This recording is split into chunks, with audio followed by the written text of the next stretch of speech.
उत्तर प्रदेश के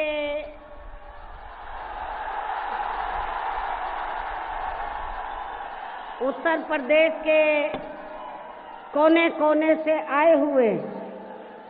पार्टी के सभी छोटे बड़े पदाधिकारी, जनप्रतिनिधि, नेता एवं कार्यकर्तागण, जैसा कि आप लोगों को ये विदित है कि आज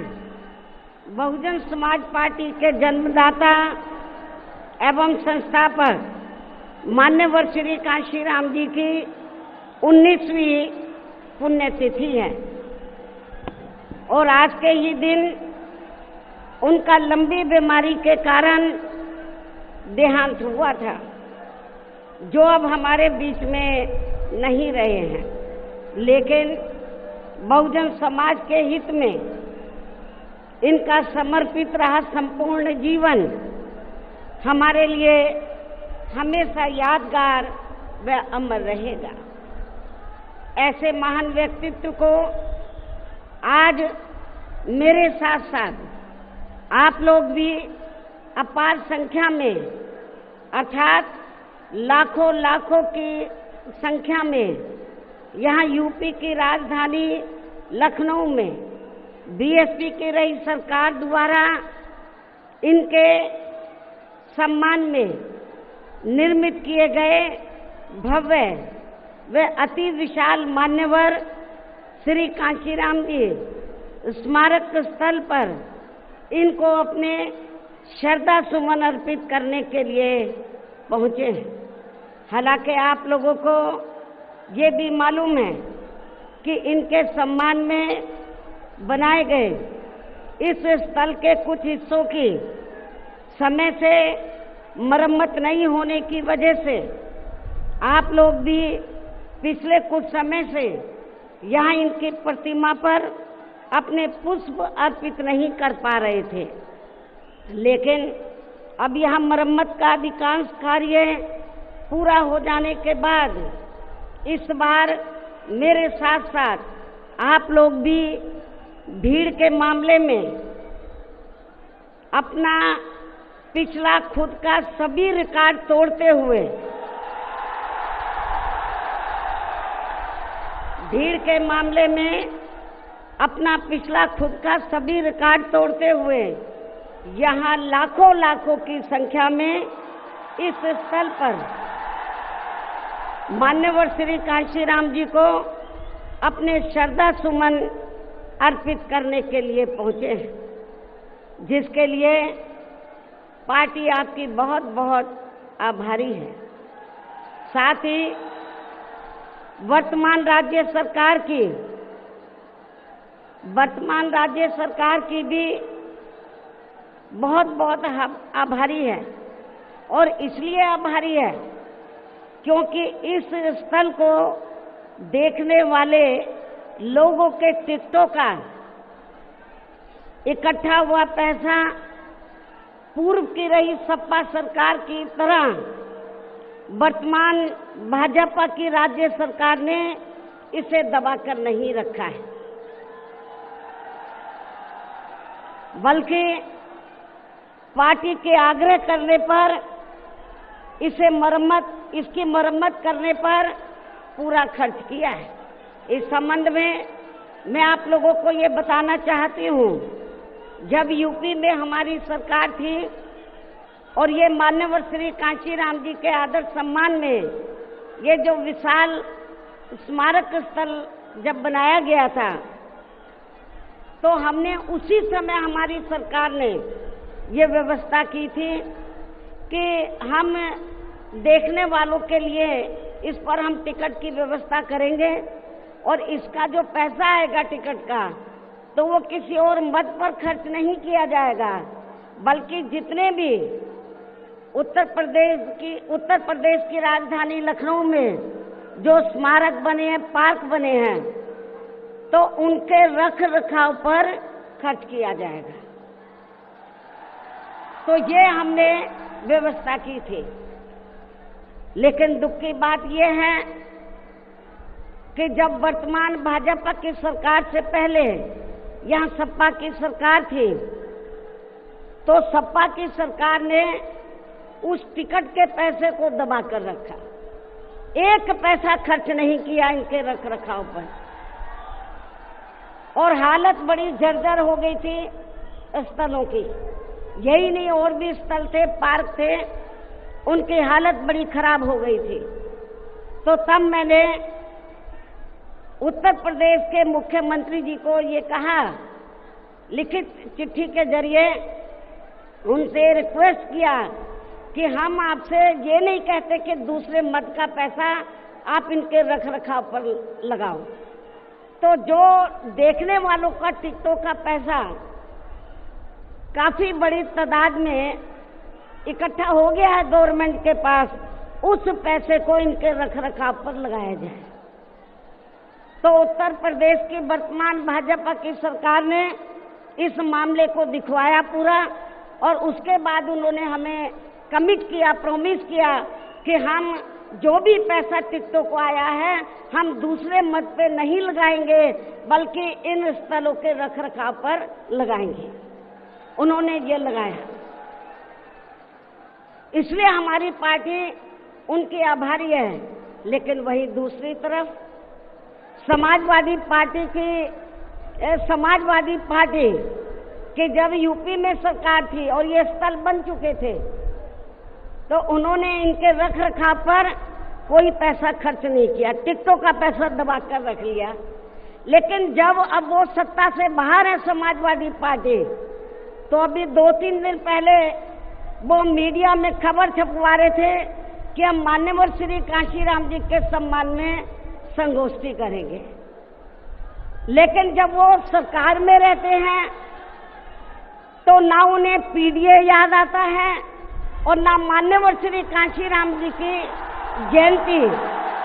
और ना ही पुण्यतिथि उनको याद आती है सरकार में रहकर। लेकिन जब वो सत्ता से बाहर हो जाते हैं तो समाजवादी पार्टी को फिर याद आता है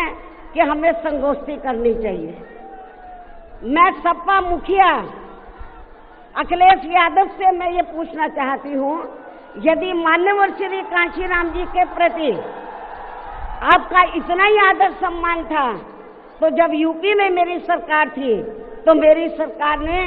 अलीगढ़ मंडल में कासगंज के नाम से अलग से जिला बनाया, उस जिले का नाम मान्यवर श्री कांशीराम जी नगर के नाम से रखा था। लेकिन जैसे ही समाजवादी पार्टी पावर में आई, उन्होंने नाम बदल दिया। मान्यवर श्री कांशीराम जी के नाम पर हमने कॉलेज, यूनिवर्सिटी, अनेकों संस्थानों के नाम रखे, अनेकों संस्थानों के नाम रखे, जनहित की योजनाएं शुरू की। सारी की सारी समाज अधिकांश जो बड़ी बड़ी योजनाएं थी वो सभी की सभी इन्होंने बंद कर दी समाजवादी पार्टी की सरकार ने। ये इनका दोगला या दोहरा चरित्र नहीं है तो क्या है? जब ये सत्ता में रहते हैं ना इनको पीडीए याद आता है और ना पीडीए के जो संत गुरु और महापुरुष है वो भी याद नहीं आते हैं। जब ये सत्ता से बाहर हो जाते हैं तब इनको हमारे संत गुरु और महापुरुष याद आते हैं। तो ऐसे दोगले लोगों से आप लोगों को बहुत ही सावधान रहने की जरूरत है। और अब मैं मान्यवर श्री कांशीराम जी जो पंजाब राज्य के एक मध्यम दलित परिवार में पैदा हुए हैं, तो इनके बारे में मैं ये कहना चाहूंगी कि इन्होंने भारतीय संविधान के मूल निर्माता एवं दलितों व अन्य उपेक्षित वर्गों के मसीहा परम पूज्य बाबा साहब डॉक्टर भीमराव अंबेडकर की मूवमेंट से व इनके कड़े संघर्ष एवं अथक प्रयासों से देश के खासकर करोड़ों दलितों, आदिवासियों, पिछड़े वर्गों, मुस्लिम व अन्य धार्मिक अल्पसंख्यक समाज के भी हित में भारतीय संविधान में दिए गए कानूनी अधिकारों से प्रेरित होकर तथा उनके बताए हुए रास्तों पर चलकर फिर अपनी पूरी जिंदगी इनके अधूरे रहे कारवां को मंजिल तक पहुंचाने के लिए समर्पित की है। और इसके लिए उन्होंने यानी कि मान्यवर श्री कांशीराम जी ने अपने माँ बाप, भाई बहन, रिश्ते नाते व सरकारी नौकरी आदि सभी त्याग कर बाबा साहब डॉक्टर भीमराव अंबेडकर जी के उस अधूरे रहे कारवां को पूरा करने के लिए लगा दी है, जो बाबा साहब ने यहाँ देश के करोड़ों दलितों एवं अन्य उपेक्षित वर्गों के लोगों को ये कही थी कि मैंने, बाबा साहब ने क्या कहा था कि मैंने अपने कड़े संघर्ष एवं अथक प्रयासों से इन वर्गों के लोगों को भारतीय संविधान में इन्हें स्वाभिमान के साथ जिंदगी व्यतीत करने व खुद अपने पैरों पर खड़े होने के लिए कानूनी अधिकार तो जरूर दिला दिए हैं, लेकिन उनका सही से पूरा लाभ लेने के लिए इन सभी वर्गों के लोगों को अर्थात बहुजन समाज के लोगों को आपस में एकजुट होकर व इन्हें अपने विशाल वोटों के जरिए यहाँ केंद्र एवं राज्यों की भी राजनीतिक सत्ता की मास्टर चाबी खुद अपने हाथों में लेनी होगी। ये परम पूज्य बाबा साहब डॉक्टर अंबेडकर ने कहा था। तभी फिर इनका वास्तव में सही से विकास व उत्थान आदि हो सकता है और तभी फिर ये लोग स्वाभिमान के साथ अपनी पूरी जिंदगी व्यतीत कर सकते हैं, क्योंकि इस मामले में बाबा साहब डॉक्टर भीमराव अंबेडकर जी का ये कहना था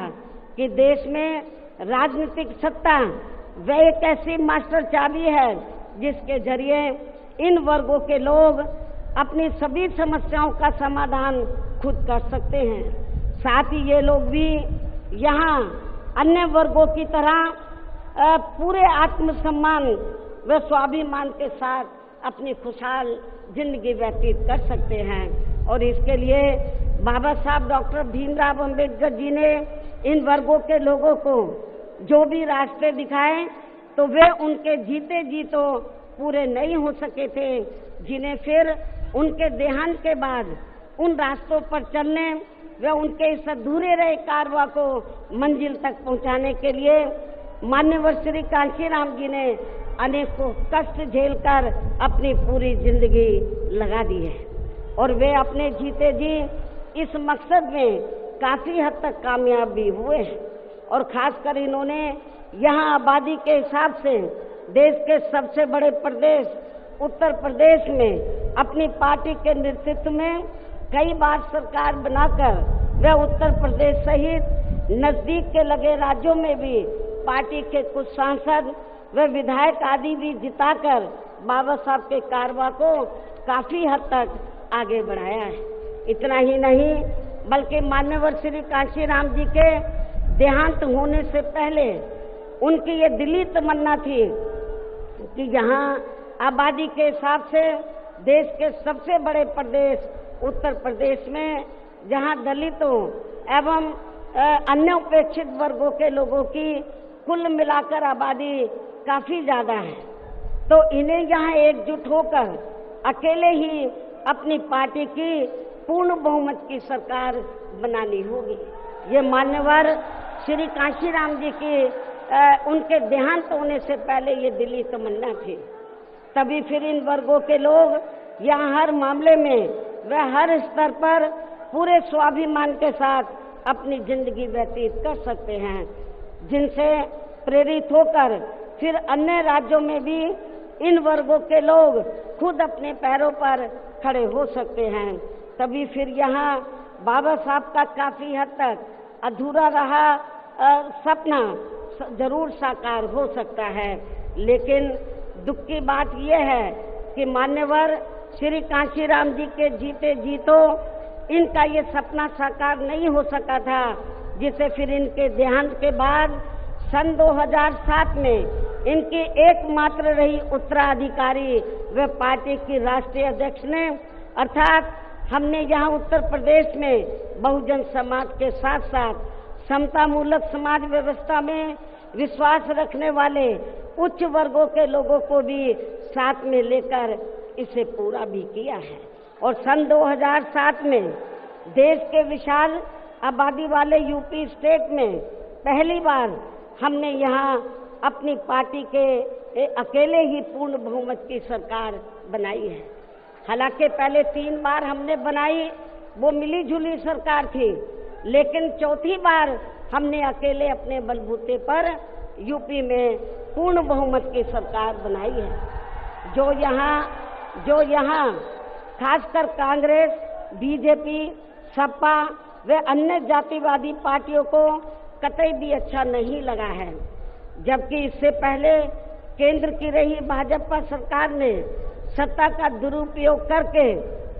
मेरे ऊपर व मेरे माँ बाप, भाई बहन एवं अन्य रिश्ते नातों आदि के ऊपर भी अनेकों गलत एवं फर्जी केस दर्ज करा के हम सभी को जबरदस्ती इनकम टैक्स व सीबीआई आदि के जंजाल में फंसाकर हमारी छवि को धूमिल करने का